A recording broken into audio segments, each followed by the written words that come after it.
How's it going, everyone? Wayne the Unknown here, and welcome to Geeking Out, where we basically discuss everything nerd and geek related. We are finally ending the X-Men trilogy in a episode of Was It Worth Making, and we are going to be talking about X-Men 3. Before we begin, though, I do want to thank Brian, Bob, and Myron coming on. I also want to thank those who came on to earlier episodes. So I want to thank Michelle, her husband JD, Demanda Martini, Nerd Alert Cosplay, Cosplay Counselor, and Power of X-Men for all coming on and wanting to help do this review for the first three X-Men films. So without further said, I will start with Brian. When did you first hear about, what were your thoughts when you heard that they were going to be making a third X-Men film? Well, so back in the day, the internet was still in its infancy, so to say. It was a lot of magazine stuff. You still had Starlog coming out. There was Cinema Fantastique, Cinefex, stuff like that. So there'd been talk about it being a set trilogy ever since the first one, but then, all the behind the scenes stuff with Singer jumping ship. So like literally as they were releasing press releases is when I heard about it, is what I'm getting at, through various forms. And, there was a certain level of excitement because they started mentioning some of the original X-Men teams, and there was talk about the Dark Phoenix saga and, the Morlocks. It was all this stuff that was in potential. So it's like, okay, cool. There was no real release or official word as to which story arc they were following. So like any one of those were cool. Any one of those. I cannot stress that enough. Any one would have been fantastic. And unfortunately, what we got was the conglomeration of a bunch of horse shit that never should have happened. But anyway, yeah, right off the bat is when I heard about it, and I was super excited because the first two were such solid attempts and took the franchise in a really good, grounded direction. So yeah, right off the bat. And my thoughts were like, cannot wait, because this is going to be the culmination of these stepping stones leading us to bigger and better things, because you can go anywhere from here, and unfortunately we went the wrong way. But And let it be known that every X-Men film has been released 3 years after the previous one. So first one 2000, second one 2003, and then this one 2006. I mean, in a 3-year span, most movies wait years. Some of them. I mean, yeah. Blade waited a while. Here's about average for this in this century. For in between, I think it was pretty close to the same span between the Superman movies in the 1970s. Yeah, that sounds about right, except between the gap between 3 and 4, that was a little bit longer. Yeah, but we don't want to remember 4. Yeah, that's for another time. Bob, how did you what were your thoughts when you heard that they were making a third final quote unquote installment to the X-Men trilogy? Well, basically I was right, because that was telegraphed as soon as Jean died in the second movie, that they were going to do a third one. I said, yeah, this has that written all over it. And so yeah, I just said, okay, let's see how this goes. I mean, the ending credits for X-Men X-Men United was kind of a dead giveaway that Jean would come back as the Dark Phoenix. As soon as Jean Grey started sacrificing her life in the second movie, then we knew that there was going to come up and they were going to do the whole something about the Dark Phoenix in the third movie. Same question for you, Myron. What were your thoughts when you heard that they were going to be making a third X-Men film in this quote unquote trilogy? Mixed feelings, mostly excitement, because I was excited about anything X-Men related. So to get a third X-Men movie was amazing. The little bit of negative with it was the fact that back then I was not open to anything that was changed from whatever the original source material was. I'm a lot more open to that and understanding of it now. But back then I was like, they didn't get this right, they didn't get that right. So as I was enjoying the first two, I was also making mental note of how much they this thing or that thing. So while I'm excited that, okay, we're about to, like you guys said, they very strongly hinted at, put it right in our face that we're getting, Phoenix / Dark Phoenix. I'm excited about that. Excited to, to see other new characters come in, but also sitting there like, what are they going to fuck up this time? So that was basically my feeling going into it. Like, yay, X-Men.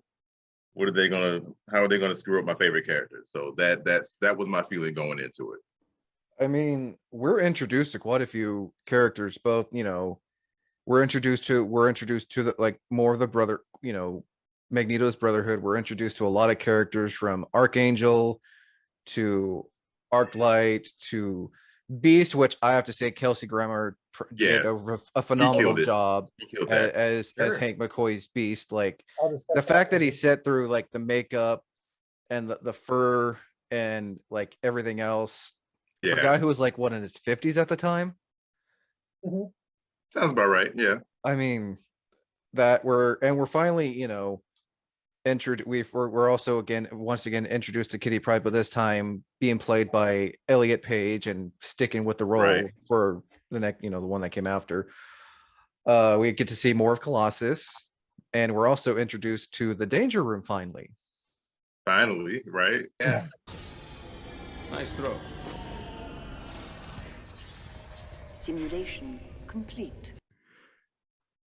I will have to say, the Wayne, that I'm kind of with Myron. Back then, I was still like, this is not like the comics. This is not like the book. This is, and it took me probably a little bit less time to realize that, it's an interpretation, not a translation. And the only real translation, in my opinion, comic to movie is Sin City. Everything else is an interpretation.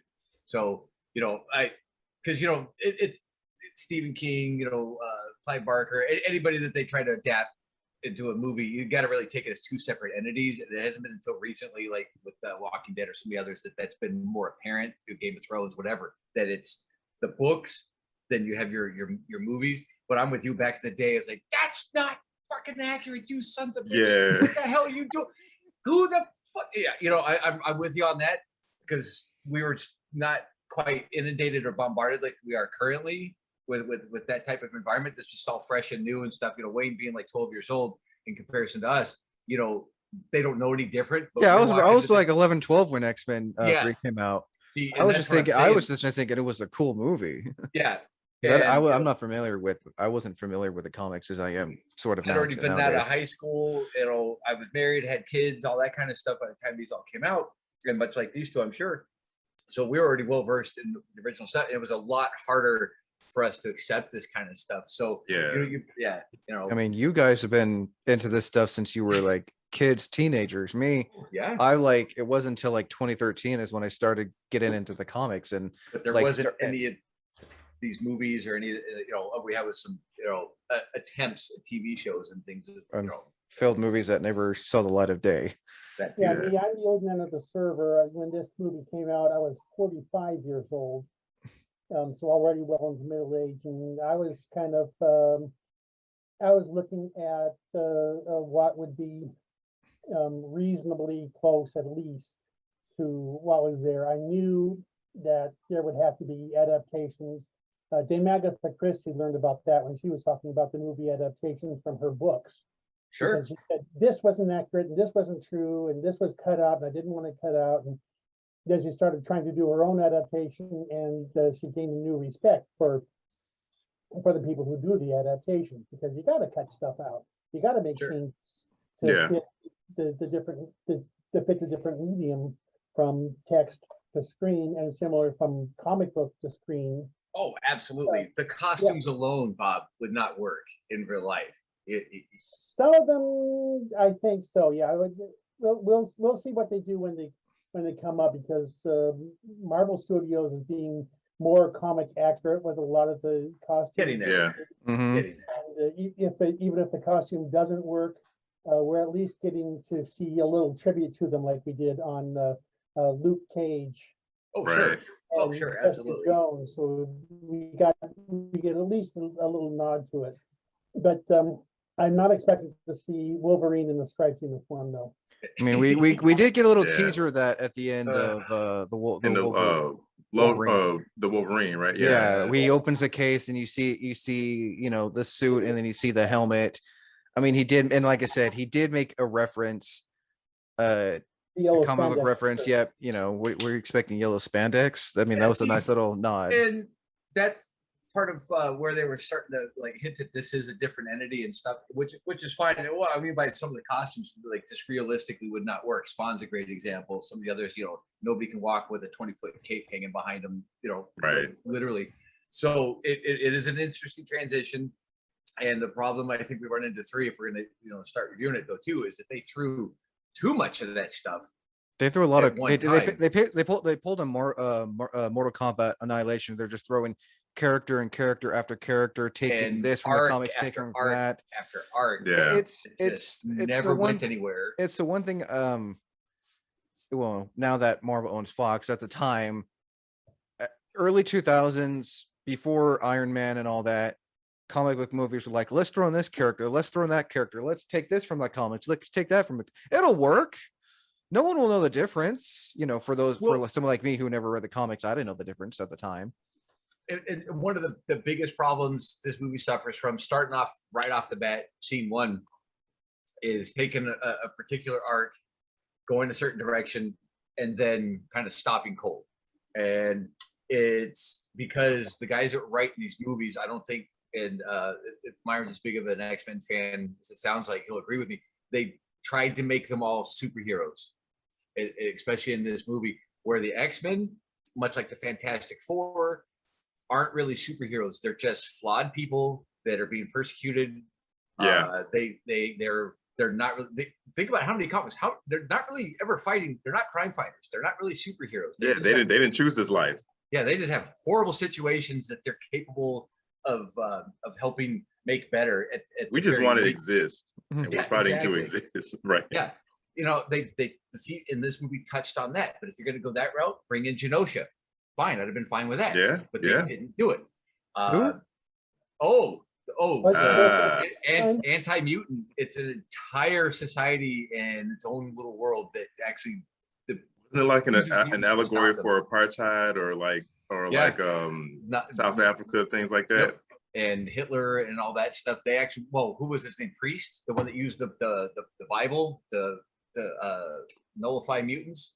When they caught Storm and Wolverine, and remember he had like the beta chain and the cross, but he bring the book up and I know who you're talking about. I can't remember his name right now. Like it's somebody I only know of. I haven't actually read it, but I think I know who you're talking about. It was back in the day with the Extinction Agenda and Inferno and all that stuff, when they were starting to, the Genosians. But I'm just saying they start off with that Dark Phoenix feel, doesn't really go anywhere. Then you bring in the anti-mutant stuff, doesn't really go anywhere. Not to any logical conclusion or anything. And speaking of that beginning scene, I was kind of excited, but then Scott's gone. I was like, what the hell was that? Why did that happen so fast in such a weird way?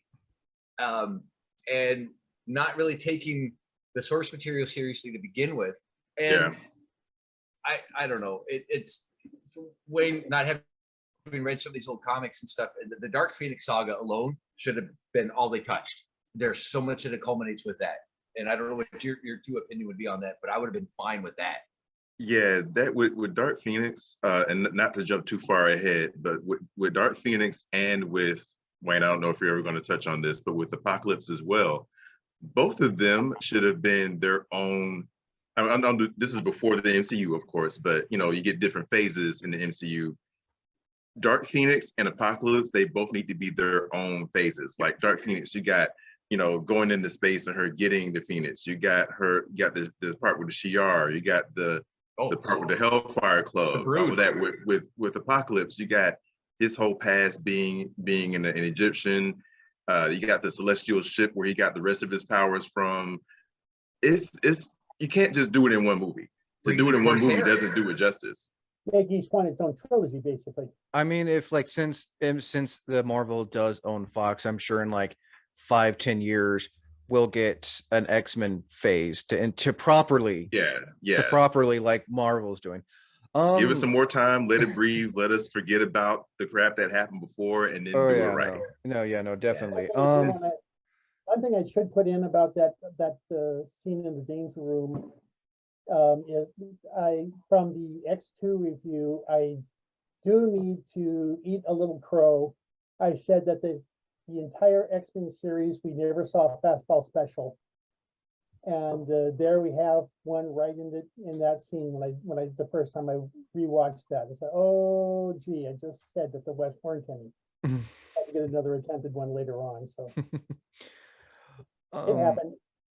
So to begin this proper film, so when the movie begins, we're first introduced to when Charles and Eric are introduced to Jean Grey and everything.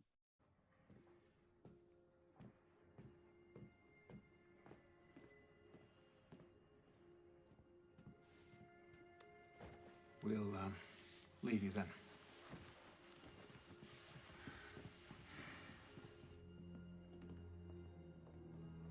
How they're like, how they're saying she's special and blah blah blah, and she says she's not, and the next thing you know, she's just lifting cars, lifting water, just everything at once. I guess how did you all feel, starting with Myron, how did you feel about showing Jean Grey's past when she was a kid? Okay, giving her like a little introduction, basically. Yeah, I loved it because I do believe she was the first of his students there.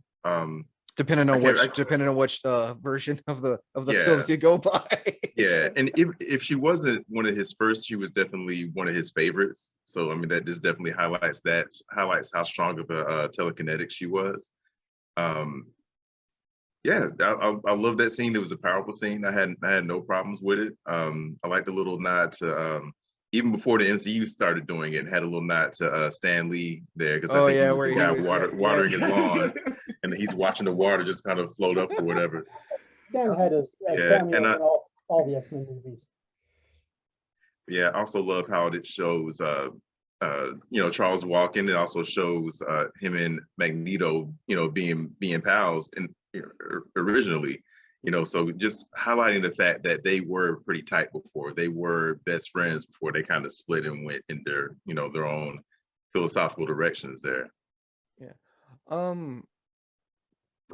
Brian, in the scene we're also introduced to Jean's parents. Were her parents ever introduced in the comics, or was she ever introduced as a kid in the comics, if you can remember? There's mention of her as a child, and I want to say that like Myron was saying, she was one of the first in the school, but I don't remember her parents ever being a thing. Almost everybody else's were. But see, you're also starting to muddy different timelines, because you had the X-Men, Uncanny X-Men, and that kind of stuff, and they all kind of had different origins across the board. And we're also talking about characters that go back into the 60s. So take your pick of what was and what wasn't real. Plus, Jean's been dead like 200 times off and on throughout the series. It happened in some universe somewhere. Yeah. But I honestly don't remember in mainline comics, even some of the compendiums, of her ever being a kid or her parents being mentioned. So it's kind of a nice, well, once again, like I said before, it was a nice direction that these movies took with being grounded, because you've got this kid that is different in a different way than what we're used to, and it was a nice touch, because it's like with Bobby's parents and stuff too. It's they think, and like Myron said, these people are just wanting to exist, but they have no control over this. Right. What do you do with somebody like that? Well, these guys know what to do. Get the hell out of my house. Take her with you. Kind of mentality, because they want to be normal. And their parents were never seen again. For a reason. And I'm sure even if they went back home, they would not be accepted. And that's the whole allegory for the X-Men stuff and these bad situations they're put in. So I really enjoyed the scene to begin with, and her parents and their attitude towards it, all that. I mean, it was done really well. Oh, no. So as much as I detest this movie, there are sections of it that work. So there are some good, for sure. Bob, same question. What were your thoughts on the opening scene where we're first introduced to a young Jean Grey being met by Charles and Eric at her house? So my first thought in watching it this afternoon was de-aging technology has come a long way. Oh yeah. From this movie to Endgame, Endgame we got Stan Lee and Michael Douglas and probably others, but yeah, It's It does. I mean, because what when they first CGI characters. when they first meet her, this is like what, the late 70s, early 80s. It's 20 That's years about right. ago, so it'd be like mid 80s. The X-Men timeline is so fucking confusing. Oh, it is. Yeah, and by the yeah. way, the original X-Men in the comics were Cyclops, Marvel Girl, Jean, Iceman, Angel, and Beast. Which Hairless. which we finally get to see in this one, except for Miss Marvel. Where we wait, No, that was No, Jean. Marvel Girl. No, that was Marvel- Jean's. That was Jean. oh, that was her original. Oh, that was her original name. Okay, That was the And original Beast code name. Yeah. wasn't blue Right. he was like a or hairy. no, he's like a muscular man from what I see. He From what looked I like a s- gorilla. Yeah. yeah. X-Man was a snowman. Yeah. And but those were the original 5. Okay, But we see this, and and that was the Uncanny X-Men, if I'm not mistaken. I think it was called that at the time. Yeah, Stan Lee was very fond of putting superlatives in his Oh, sure. titles. You know, Mighty Thor, the Amazing Spider-Man, and so forth. But anyway, I've kind of just generally been bothered in some way by the way that scene was handled from a psychological standpoint. And speaking here from a writer's perspective, in general, the X-Men here, it's fine that people are afraid of mutants because these are people with powers, and we can't, they can't be licensed or anything. They have to be, they're just born with them, and they can do these incredible things and smash a house and whatever. And that I get, but it's kind of like you're having a moral stance against being a mutant. And we had the same kind of thing reflected in the first movie. And originally the X-Men, the mutants, were kind of an allegory on racism. And then we get things touching on, in the meantime, on homophobia and autism acceptance and so forth. But in any case, it's just being a mutant is not, it's a genetic thing. It's not a moral thing. You can't betray somebody by being a mutant. Yeah. And that didn't make much sense. And also young Jean's outlook on herself and her status did not strike me as being authentic for a girl of that age. And more likely, I would more likely expect that she's afraid of her own power. I mean, looking at the scene, she wasn't afraid. Like she said, "Look what I can do! I can lift cars. I can make water. Make Stan Lee look a what?" Well, see, And by the way, Chris Claremont. She slightly gave me some horror vibes because, like, this is only a few years removed from The Ring and The Ring 2. She gave me some Samara Morgan vibes a little bit. yeah, and Just that little cold look she had, and like they're like, "Yeah, we're like you." She's like, "I doubt that." And like it was said with so much snark and coldness. I was like, is this turning into a horror movie here? Like, Yeah, I this is mean, your classic creepy little kid right here, But see, I think all that is also part of where we ran into the problem with this movie in general, with all these story arcs. They didn't do the Phoenix the way it was as a separate entity. They made it within her already. Yeah. So was it, there was that indication that the Phoenix was already dark and she was a split personality, that it was like at any time going to come out and, she's like, what I can do. Oh, but I can do this also and just, wreck shit. So once again, take that arc, let's go there. But they started and then it just kind of just petered out until much later. But yeah, otherwise you're absolutely right. That vibe change and the authenticity of a small girl. But if you take into account that she's got this other thing in her head that she's wanting to get out, then maybe that does explain some of that, and maybe why it wasn't such an authentic portrayal of a little girl, because she wasn't. But that's the thing; it should have been the space entity and an older entity. And it's like, no, you bastards, you fuck the best thing out of this whole series. That was one of the things that pissed me off the most watching that. Like, wait, we're going to spin it to where, Professor X putting the the mental blocks on her head, which actually did happen. Yeah. He knew that she couldn't handle being a telepath back then, so he put mental blocks on her head to cut that power off. That part was true, but for that to be the reason why there's Phoenix inside her, made a separate personality, pissed me all the way off back then. Now that I'm not in my feelings about it anymore, I can kind of understand, okay, if you're not going to have them go to space, if you're not going to have them go to Shi'ar, if they're not going to have them deal with the Hellfire Club and have her head messed up by Jason Wingard and all this other kind of mess, if you don't have time to do that, you got to figure out a different way to make it happen. So I still don't like it. I understand now, though, because you got to have some way to make it happen without going in all these other different directions you ain't got time for. I mean, but then once again, stick with that arc.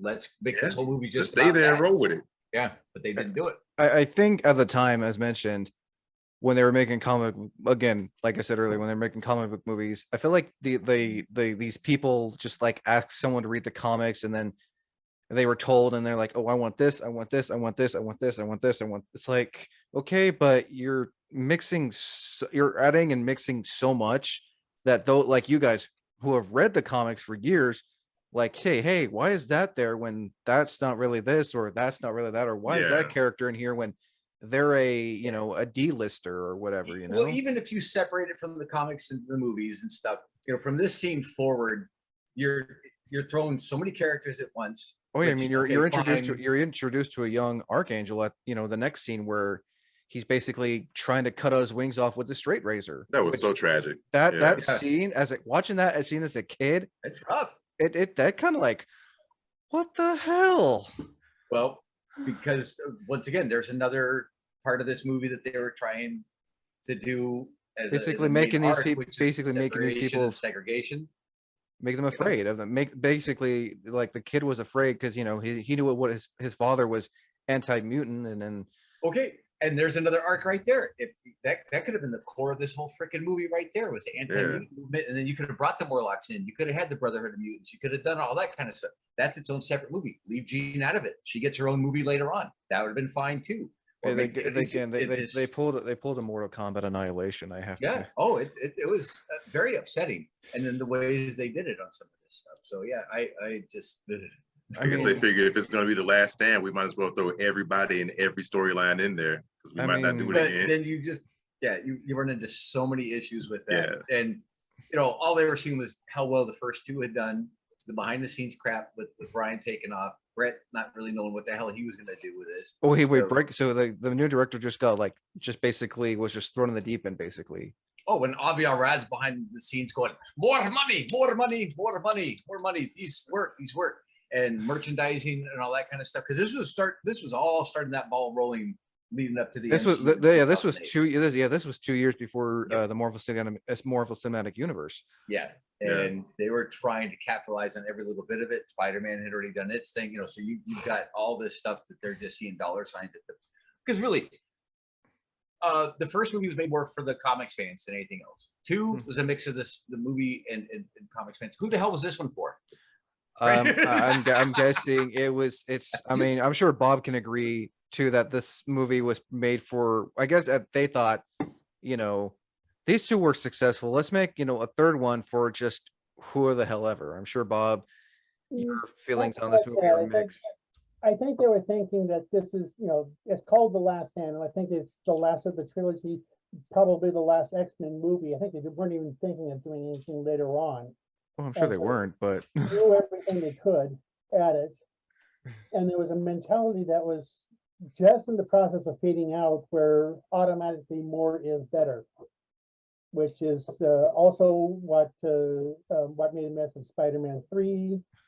Too many villains, and there were other movies where you just make it larger, and without putting in the emotional resonance, and that's automatically going to make the audience more excited.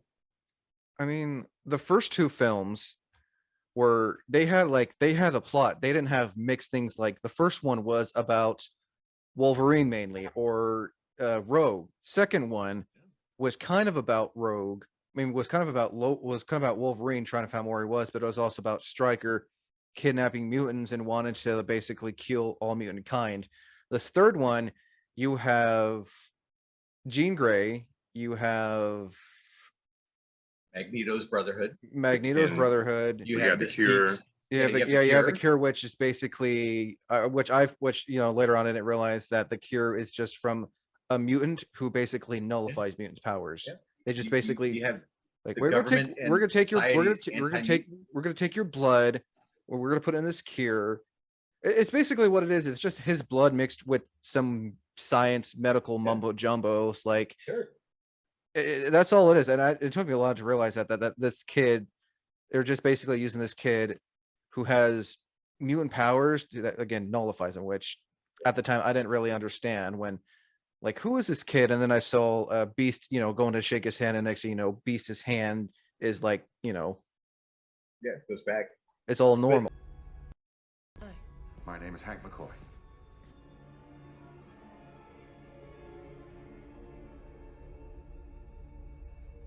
On top of that, you also had the society and government outlook on anti-mutants. You had the Morlocks, which were resistance against that. You had there was, like I said, too many arcs and no real conclusion. I mean, because even jumping ahead to the end of it, who the hell were they fighting?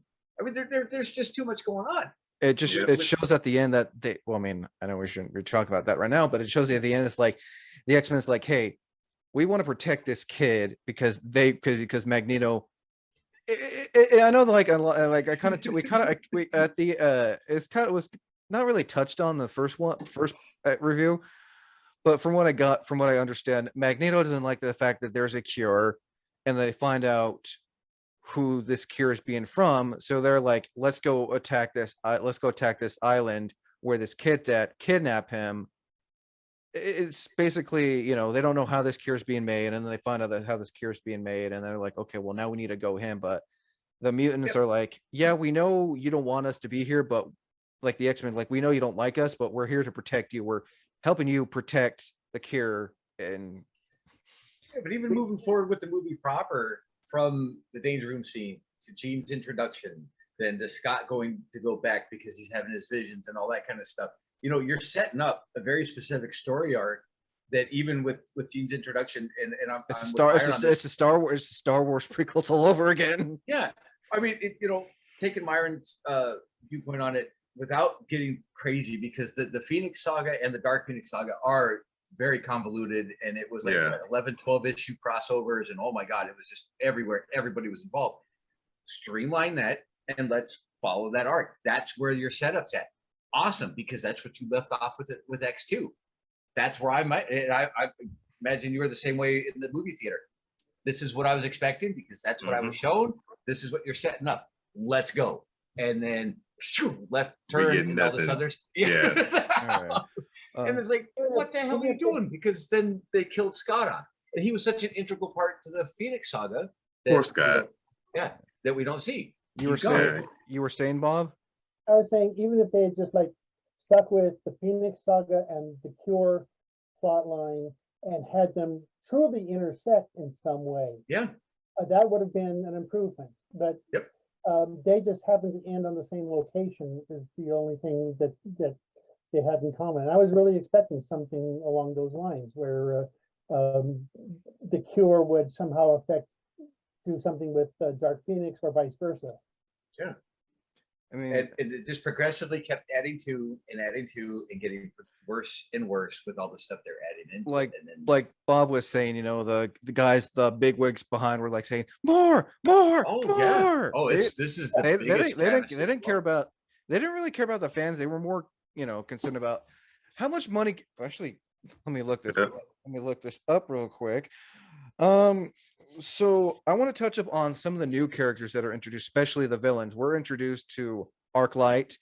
We're introduced to Juggernaut, which has probably one of my favorite lines in the movies when he's trying to chase Kitty Pryde, and the kid whose name I can't remember is like, "Do you know who I am? I'm the Juggernaut, bitch."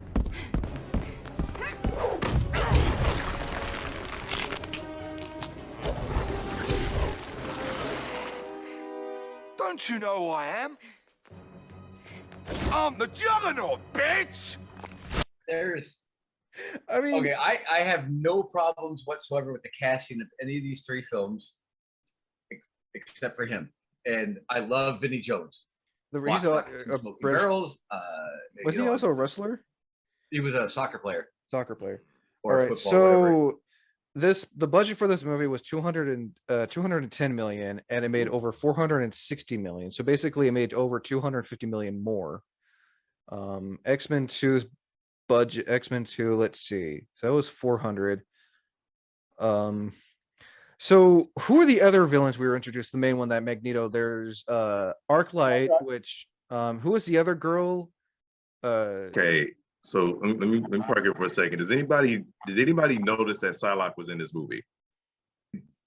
Yes, When I but watch- very when I look at the briefly. credits. Yeah, I only noticed because I looked in the credits and I saw her. I'm like, where was she? Oh, I was so mad because they basically made her look like a goth Jubilee. Mhm. And like, you know, Psylocke in the comics has like stark purple hair. I mean, it's dyed purple, but you know, it's one of the things I will always hate. Oh, that was Even- her. Yeah, that's yeah, that's and her. so who's That's her. who's she standing next to? Because I know she's like one of. That's supposedly that's Callisto, which, you know, I'm gonna get to that in a second. Okay? But and I look like I'm reacting like this because Psylocke is my waifu, as the kids say nowadays. What was I gonna say? Even as I've matured in my fandom, and I'm like, okay, I accept changes, you know, as long as you can give me a logical explanation why you went in this direction, I'm cool with it. What I will always hate is when they just slap a name on a character. Like, especially a fan favorite like her, you can't make it a blink and you'll miss it, or you have to squint to recognize her kind of thing. I like mean, Olivia Munn did a better job at yes. Psylocke in have- Apocalypse. Yeah, I have my problems with that one too, but for the most part, I love that one. Like, you can look at her, you can tell that's who she's supposed to be. She's got the sword, she's got the purple suit. This one is just like some random. I mean, I hate to say this looks like somebody would see at a Hot Topic back in the 90s. Right, and they gave her one of her really obscure powers. Like, at some point, she died and got resurrected, and because through that, she gained the power to teleport through shadows. And that's the power they gave her. Why give her the most obscure, nobody even cares about power that she has? She doesn't. I don't even think she has that power anymore. Why give her that power? You know, so they just why went introduce her at all pre-transformation? Because remember, she was not like that. She was like a little dorky lab assistant, you know, that kind of stuff. You know, she actually, her powers were extremely limited. You know, she was a limited psionic and stuff. And it wasn't until after, well, we go back to the Inferno and Apocalypse, and, you know, and Extinction. You got the whole Siege Perilous and all of that. Yeah, and then when she came out, all of a sudden, you know, she was nothing but energy, and, you know, it was great. But see, Wayne, that's the other thing. Some of this stuff follows that Phoenix and Dark Phoenix saga, which is the arc they should have followed all the way through, because then you just boom, everybody's here in the universe. And I'm with you on that. The Morlocks alone, why show them that way? Right. And then with Callisto, like, on one hand, I like it because the woman who played her, she was one of my celebrity crushes back then. Dania Guerrero. I'm gonna mess up her name. I'm not gonna say it. I'm gonna mess up her name, but her name is played by Dania Ramirez. Yes. Okay. Yeah, that's it. What was that, Bob? She also went on to be on Heroes as Maya Harada. Yes. Yeah. Oh, so she wanted to play another in another superhero. Nice. Yeah. She was in that live action Fat Albert as well, I think. That sounds right. When doubt it. Jumanji: The Next Level. But yeah, she was another case of, she was that character only in name. Like, Callisto has an eye patch. Callisto does not have super speed, and she is also not a mutant tracker. She has heightened senses, maybe not quite on the level of Wolverine, but kind of in that realm. And it's just a badass bare knuckle boxer. Exactly. When her and Storm threw down, holy shit. Also, this is for those who are wondering. Oh, that's what Callisto looks like. Yeah, they gave her a whole bunch of powers that she didn't have in the comics. I mean, so she's really just okay. So we were just talking about Arclight, Arclight, Callisto. Who was that other character? He had like weird spikes coming out of his face. Yeah, so I don't know if this character existed before the movie, but if you look at the credits, his name is Kid Omega, which actually belongs to Quentin Quire. And again, I don't know if Quentin Quire came before or after X3 in the comics, but Quentin Quire was like an Omega level telepath. He had this punk pink hair, head, side of his head shaved. He led this big riot at Xavier's for a minute. He's a thorn in Wolverine's side for a long time. But yeah, other than that, like I don't know, dude. And again, that's another thing I always hate. Like when there's so many other characters that are fan favorites that they could have given more spotlight to, you instead decided to go grab this other character that nobody knows about. And like, why is he here? Or cares? And then he wanted to act all hard, like, you know, he walked up to Power like, do you know who you're talking about? And Power was like, man, sit down, dude. And like he all he can do is make really sharp quills come out of his face. I'm like, are you really gonna do anything with that besides hug the lady at the end and kill her by having your powers come out there? We Like see his powers first, useless, and then, dude. yeah. Plot convenience. Hero named Porcupine Pete. Pretty much.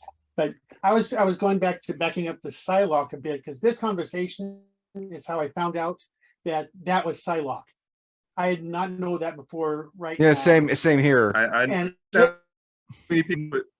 Yeah, it is now taken first place. I previously, when this started, I had only one visual difference from a character that was really ticking me off, and that was Callisto's eye patch. Yeah. For reasons that And it's partially replaced, obvious. and her eye patch is replaced with a face tattoo. Yeah. She honestly looks like a biker chick. And Right. I compared was to like, I'm glad she was there. Which is I'm glad the actress appropriate was for there. Callisto. You know, she did the badass attitude and the street look and everything, but give her the eye patch, and that says to me Callisto. And actually Right. do something with her. That was such a weak portrayal, weak usage. and Callisto has never like run really fast. She's not like No. Quicksilver. The powers No. are different, yeah. So they basically just to put her they basically gave her Quicksilver's powers in a sense. Pretty much. The one thing they did get right was her rivalry with Storm. Like Yeah. they basically had her matched up with Storm every time that they fought, which that's the thing in the comics. Like there's a big. I mean, They've I always had a love rivalry that, I love their fight Yeah. scene. I mean, props to.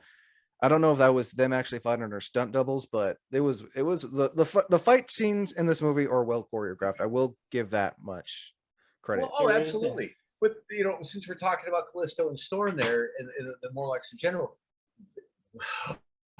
the arc leading up to that is completely ignored. We're thrown in issues and arcs later, because Storm used to be the leader of the Morlocks Really? after she was rejected from her people and all that stuff, because they thought she was a god because they didn't understand mutants and stuff. She came from the tribes and stuff way back when.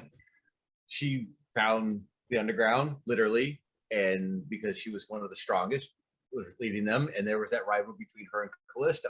And there's a whole big story arc there and all that, but we're thrown in so far past that.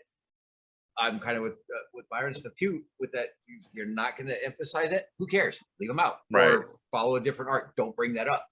It's just, Don't tease us with it. Yeah, Yeah, exactly. to me, the Morlocks were really completely superfluous to Mhm. both of the big plots of the Yeah. movie.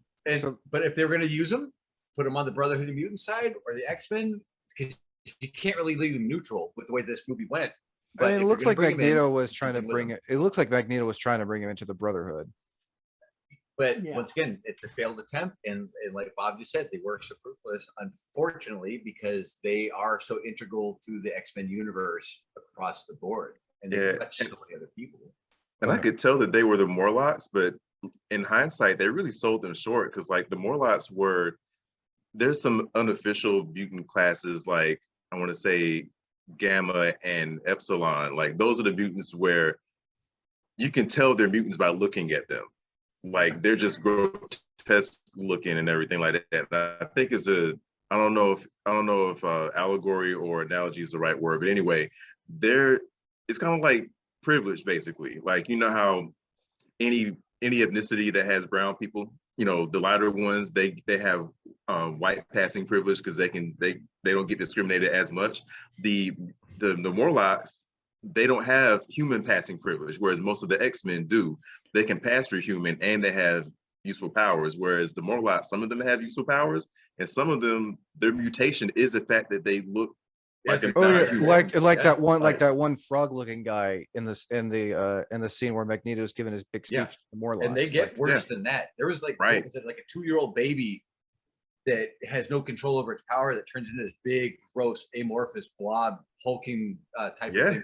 And they're a minority within a minority, well, Right. technically within a minority at that point. Yeah, they're subhuman subclass of everybody, and that's why they're like a resistance, because it's like, hey, we are still people too. And like Bob has said, they just got pushed to the side. Yeah. Never got to use them, unfortunately, except for plot convenience. Yeah, it's true. Even the kid who the cure is made from, I believe he was modeled after Leech, who himself was a Probably. Morlock. Yeah, Leech is I He was- forget if it was Leech and Artie. One of them is pink and one of them is green. I think Leech is the green one. But he's Leech just is this the green little kid, and he's just this bug-eyed green looking kid. So he was supposed to be a Morlock too. He was They just- actually, I think he was actually called Leech at some point in the paperwork. I'm not sure. Yeah. See, they should have done that. Capture some kid in the sewers or run around in a field somewhere, and they find out that's what he can do. They just, I don't want to say gentrify it, but it's got a very sterile feel that this movie does in comparison to the other two. Yeah. That was unneeded, and from scene one all the way through, and I think a lot of it has to do with studio interference, and then Bryan Singer's departure, and Brett not really knowing what to do with it, and we just, like Bob said, they just kept throwing more and more and more, Yeah. and it's like, you got to go somewhere with this. Yeah. And I can't really think of too many other great scenes, besides the first one as a good setup. The Danger Room was all right. I mean, I think they threw everything that was good right at the front, and it was front loaded. and then they're like Everything else the was rest just of a continual disappointment, other than Hank's introduction. But Oh. then in this universe, who fucking cares? Because Right. there was, where's the original Angel then? Oh no, he's a 10-year-old fucking kid trying to shave his wings off. and then he's shown as like a teenager. It just doesn't. It's too all over the place across the board. And after that first powerful scene, he's useless. Like the only thing he does is save save his his dad. dad. Well, I mean, Like, there's a scene where he's like where his dad's trying to give him he's like basically the test dummy. He's like, hey son, we're gonna give you this, and like even like you can tell that scene, like he felt betrayed by his dad. Talk about this for a second. We've talked about it, son. It'll all be over soon. Everything's going to be fine. Wait. I can't do this. Warren, calm down. I can't do this. Yes, you can. just Just relax, son. Take it easy. Calm can't down. do this. I promise you, it'll be fine. Well, Yeah. Okay. So and since what's the we're best- talking about Angel and in the I thought- cinematic sense, Yeah, what they that should have scene done. right there, I thought had some resonance to it. Yeah. Sure. Yeah.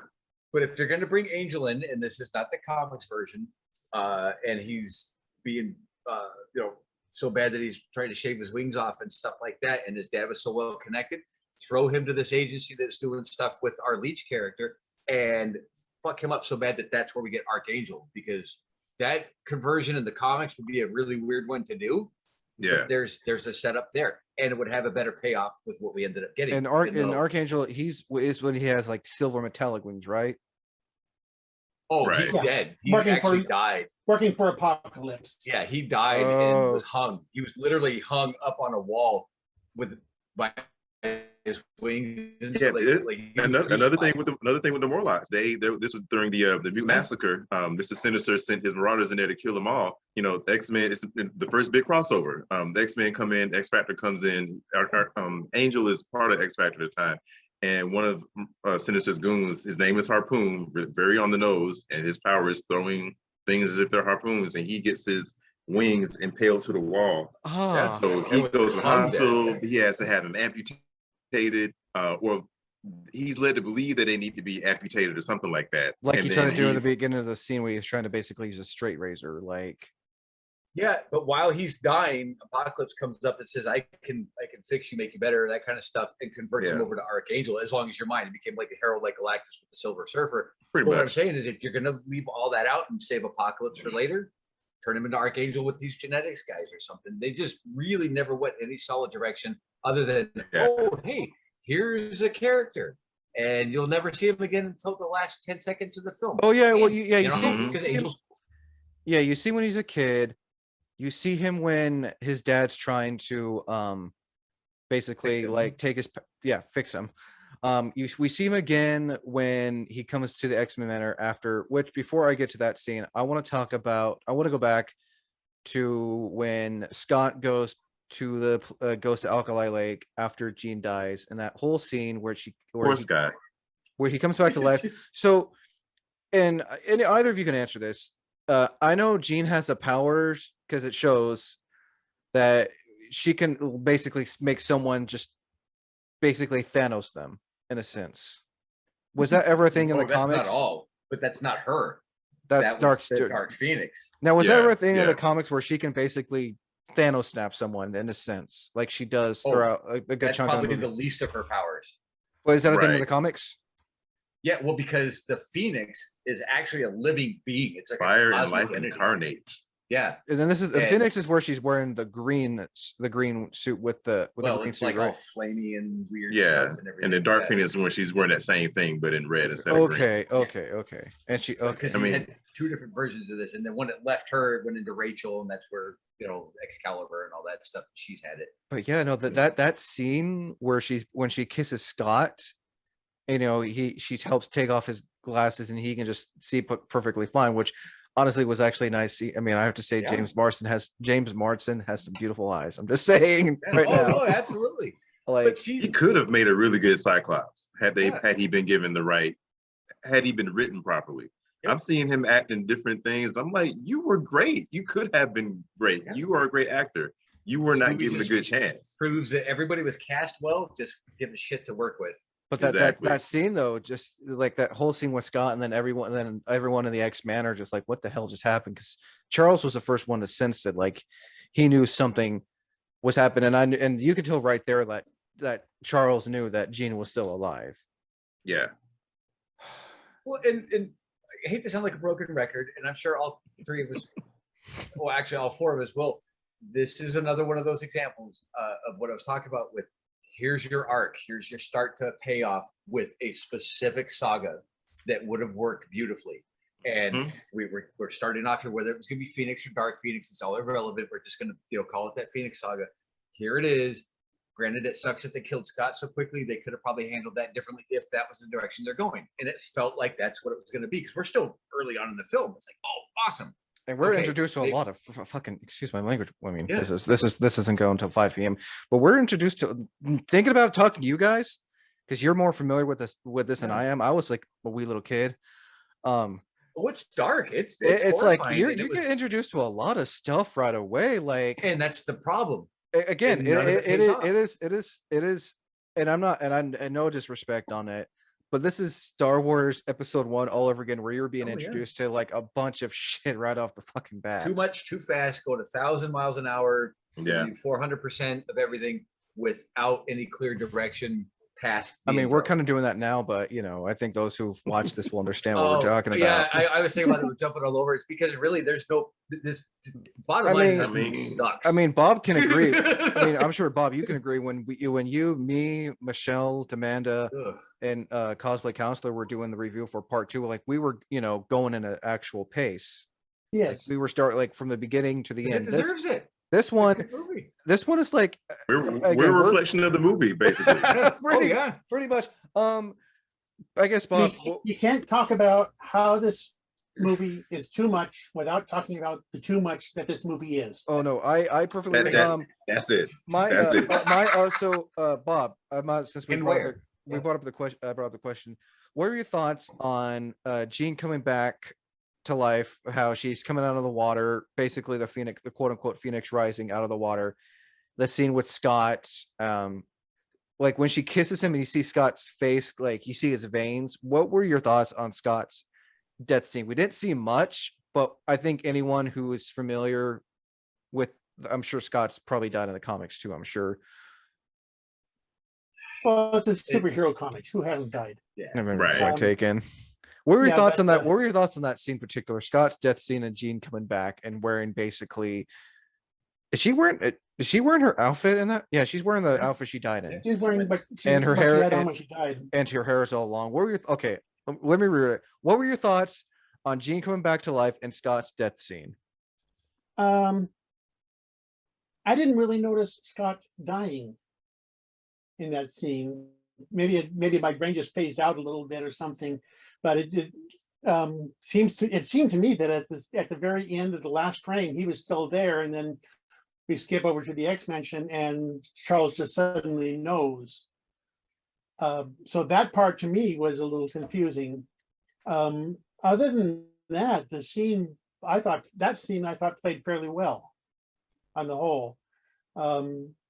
It all kind of just kind of rung true that this is how Scott would be reacting. This is how Jean would act, whether it was the Jean personality or the Phoenix personality. I mean, you could see the look of fear on Scott's face as soon as like Jean was basically sucking up his powers. Yeah, Like So the sheer of like, oh my God, what is going on? the fear, it's combination of fear, confusion, uncertainty. It was like everything, and he has no idea what the heck's going on. And then it's just I thought on the whole that scene played fairly well, speaking from a writer's perspective. You know, it's funny you mentioned her sucking his powers out. Like that effect looked too much. It looked too close to how the effect that happens when this version of Rogue touches you.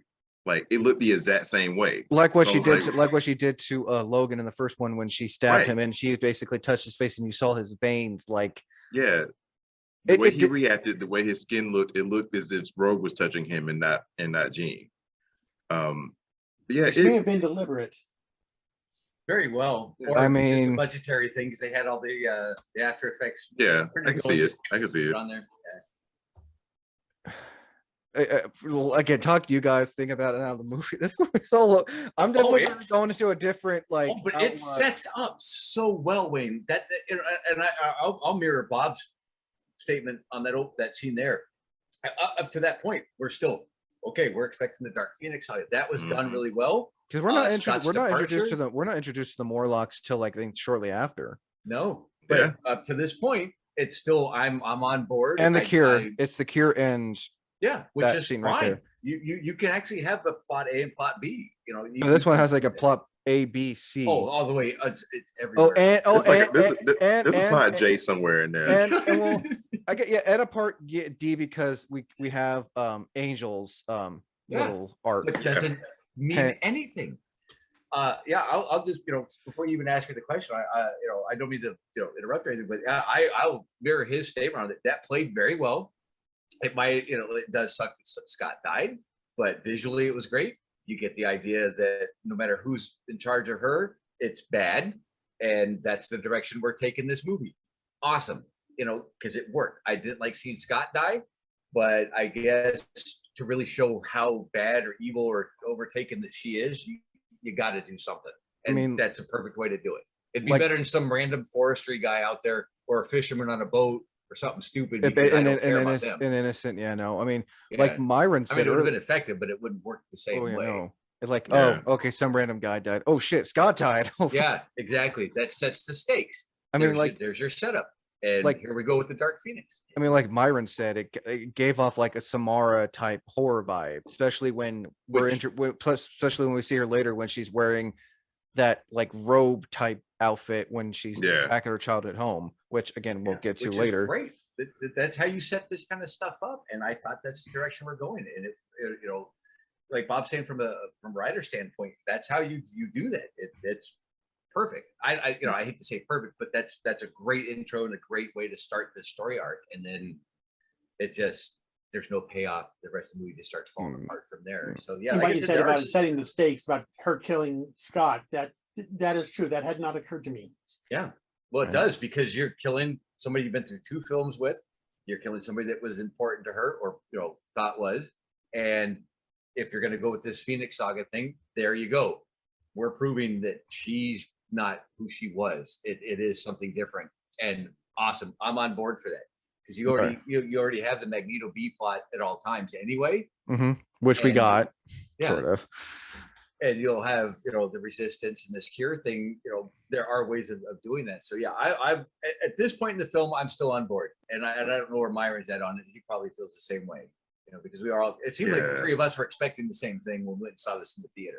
Yeah, about the same. And I also kind of feel like they were maybe leaving a back door open in case they wanted to bring Scott back at another time. Because especially if you go off of the thought of, if you don't see a body, they ain't dead.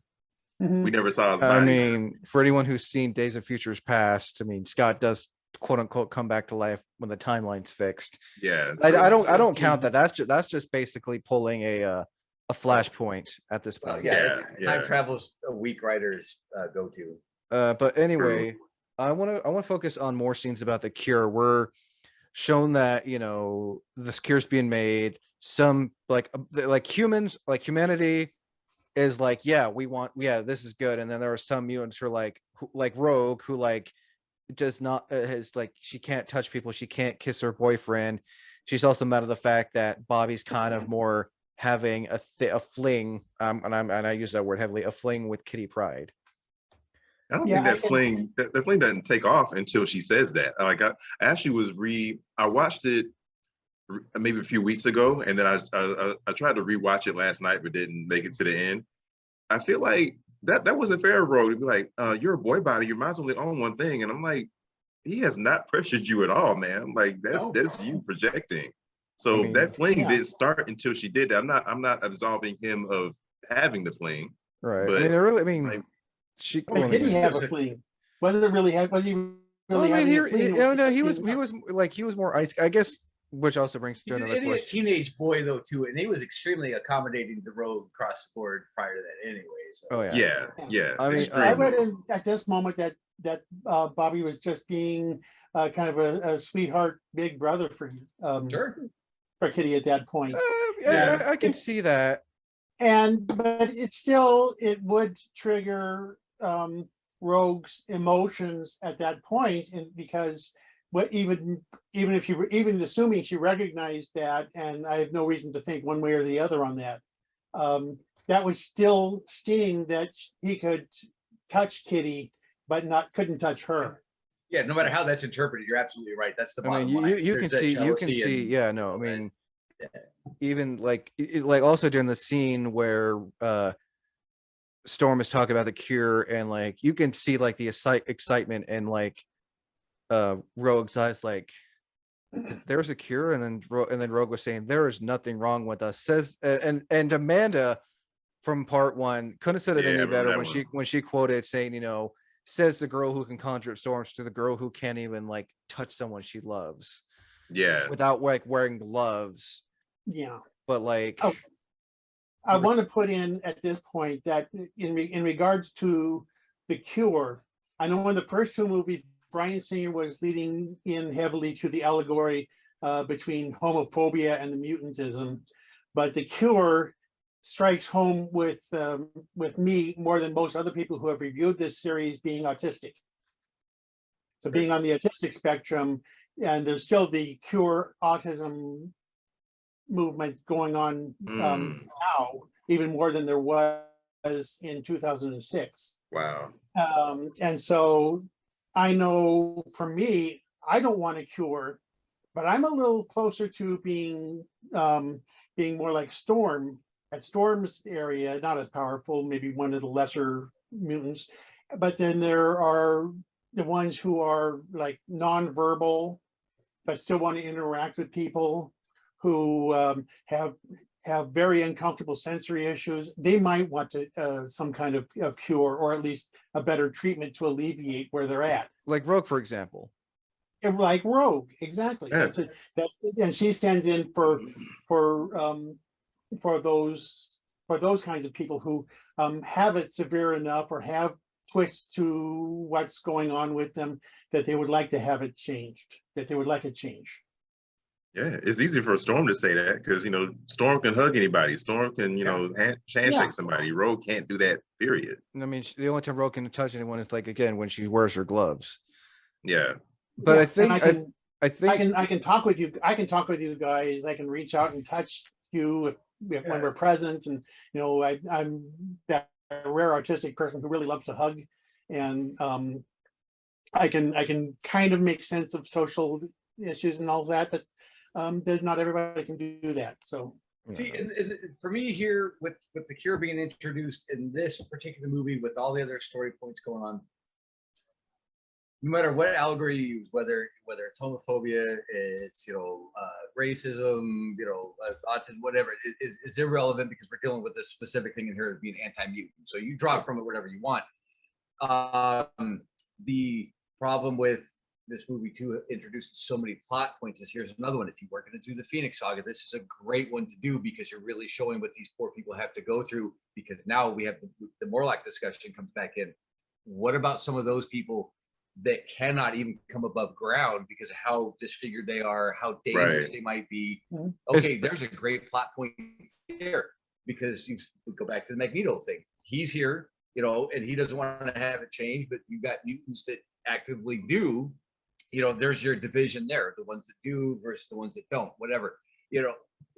Why bring these people in to this movie with this plot that you don't do anything with, not of any real worth? Now, Rogue was used obviously because she's been through 2 movies with us, but I would have liked to have seen some of the really nasty Morlocks down there, and even Callisto saying, hey, these people are going to be all for the Cure, even if we feel against it, being mandated. That's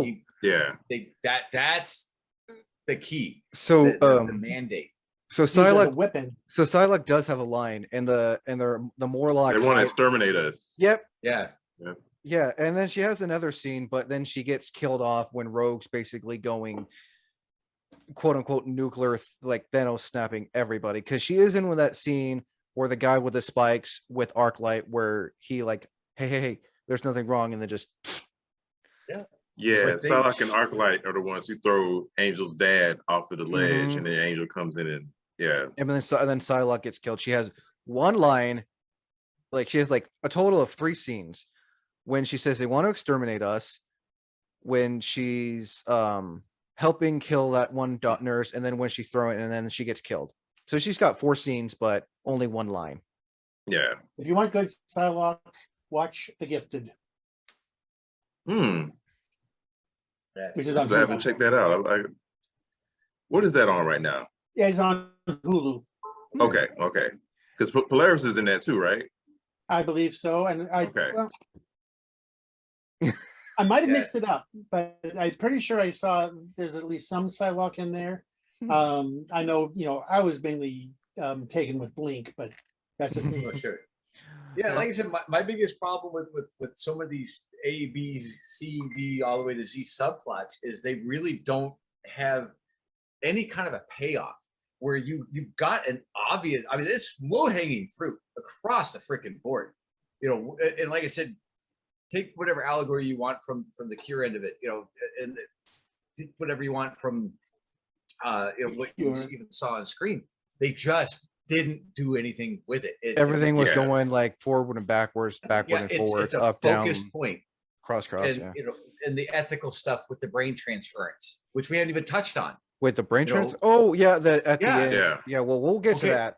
But I'm just saying, but it was already brought up about how you can do that. Is it ethical or not? This whole thing.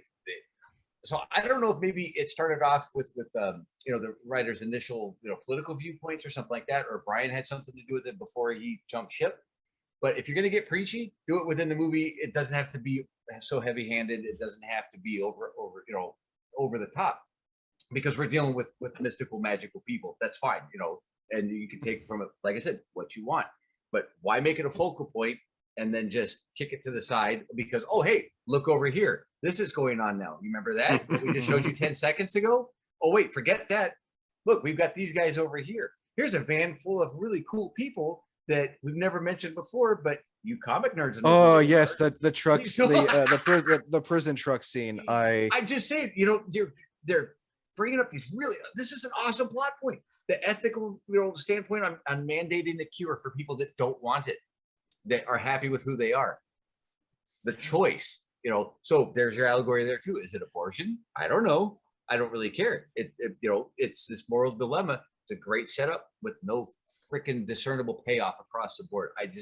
This movie pisses me off on multiple levels because there was such great ideas. The concepts are solid, but just no fucking payoff. Can I just say the one character I'm actually happy to see return, even though she got turned back into a human, was Mystique. I'm glad we got to see more of her. Yeah. She didn't get that many scenes because I'm sure Rebecca Romaine was, I don't know what the whole ordeal was, but it was nice seeing Mystique scenes, how she basically how she let herself get captured so that Eric can, again, that scene all together with him lifting the trucks and freeing the prisoners. We got introduced to Juggernaut, and who was that other character? Multiple Man. Multiple Man. Yeah. Okay, was he in the comics? Is he good, bad? He's a bad guy. Okay, I mean, I just remember that. Eventually becomes part of X-Force. I just remember when Pyro was looking at the clipboard, saying how this guy robbed multiple banks, multiple banks. 7 banks at the same time. 7, yeah. This one robbed 7 banks.